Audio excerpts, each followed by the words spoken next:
Separation of power is the theory proposed by the French philosopher Montesquieu.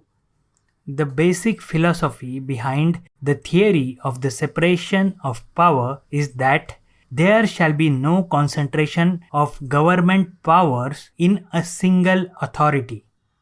We learned this in the lesson of French Revolution that one man with unlimited powers can cause havoc. So why separation of power? Number 1, to prevent autocratic rule in the country, and second, to safeguard the individual liberty. So to prevent the autocratic rule in the country, the powers of government shall be separated into 3 departments: legislature, executive and judiciary. Brahma, Vishnu and Mahesh, the one who makes the laws, the second who implements those laws, and the third who has the power to destroy those laws. Now, the US Constitution was the first country in the world to incorporate separation of power in its constitution.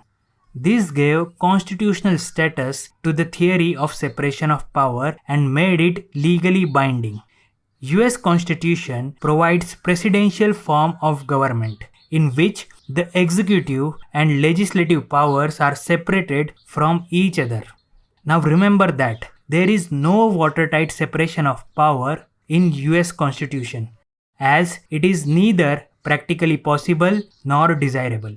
On the other hand, Indian Constitution under Article 50 explicitly provides for the separation of power.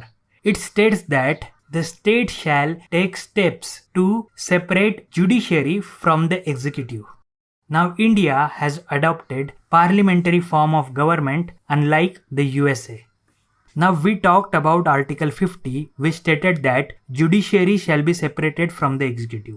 Now in order to implement Article 50, the Parliament enacted a law in 1972 which took away judicial power exercised by the executive magistrate, and now all the judicial powers are exercised by judicial magistrate.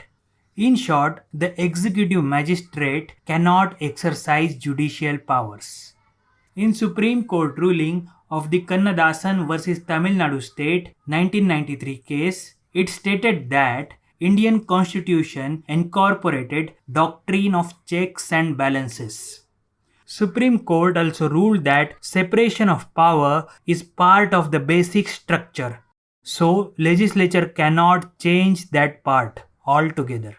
Also, we understood that the separation of power borrowed in Indian Constitution from the US Constitution, but we have modified it to suit Indian needs. Now with all that being said, let us discuss the doctrine of checks and balances that we adopted as per Supreme Court ruling. Watertight separation is neither practically possible nor desirable. The Constitution of India adopted doctrine of checks and balances along with the theory of separation of powers. Doctrine of checks and balances provides that each organ of the government shall exercise some control over functions of other organ of the government. Now why doctrine of checks and balances? This is to ensure that no one authority shall misuse its power, and it is to ensure that the balance is maintained between 3 organs of the government and constitutional authority is not exceeded. Now as per doctrine of balances, executive exercises veto legislation over laws made by legislature. Also, legislature can impeach the executive. That is, impeachment of president is initiated in legislature. Also, executive checks judiciary by nominating judges, and in return, judiciary checks on executive by declaring presidential acts as unconstitutional if it finds so. In case of checks and balance between judiciary and legislature, legislature can impeach judges of the Supreme Court or High Court.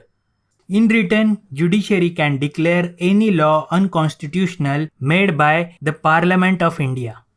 So this is all from this short video. Here we learned the theory of separation of power and doctrine of checks and balances. I hope you like this video. See you soon in some another video. Thank you.